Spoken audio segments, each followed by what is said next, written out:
نحمده ونصلي علی رسولہ الکریم، اما بعد فاعوذ باللہ من الشیطان الرجیم، بسم اللہ الرحمن الرحیم۔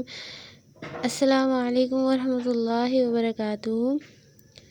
آج جو آپ کو دعا سکھانے جا رہی ہوں وہ ہے چھینک مارنے کے بعد کی دعا۔ جب ہم چھینک مارتے ہیں اس کے بعد ہمیں دعا لازمی پڑھنی چاہیے، اور چھینک مارنے کے بعد جب ہم دعا پڑھتے ہیں اور ہمارے پاس کوئی موجود ہوتا ہے تو اس نے ہمیں کیا جواب میں کہنا ہے وہ بھی اس حوالے سے اسی دعا میں شامل ہے۔ انشاءاللہ تعالیٰ آپ کو میں سکھاتی ہوں، اور مزید دعائیں سیکھنے کے لیے ہمارا چینل لازمی سبسکرائب کیجیے گا۔ انشاءاللہ تعالیٰ ہم آپ کو دعائیں سکھاتے رہیں گے، اور اللہ تعالیٰ آپ سب کو ان پر عمل کرنے کی توفیق عطا فرمائے۔ جزاک اللہ۔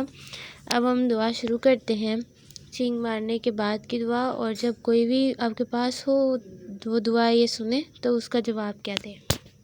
جب ہم چھینک مارتے ہیں تو ہمیں سب سے پہلے الحمدللہ کہنا چاہیے، اللہ کا شکر ادا کرنا چاہیے۔ ہر قسم کی تعریف اللہ ہی کے لیے ہے، اس کا ترجمہ ہے الحمدللہ۔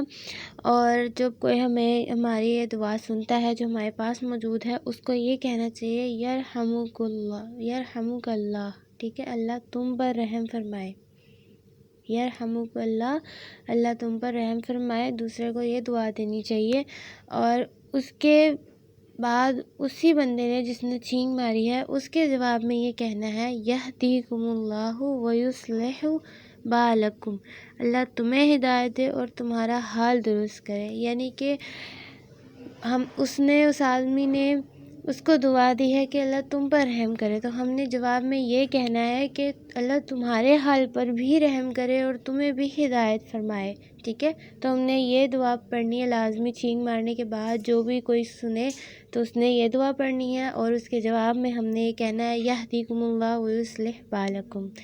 جزاک اللہ خیرا واحسن الجزاء فی الدنیا والآخرہ۔ اور مزید دعائیں سیکھنے کے لیے ہمارا چینل ضرور سبسکرائب کیجیے گا۔ انشاءاللہ آپ کو آگے بھی اور دعائیں سکھاتے رہیں گے۔ جزاک اللہ۔ دائما ابدا على حبيبك خير الخلق كلهم مولاي صل وسلم دائما ابدا على حبيبك خير الخلق كلهم محمد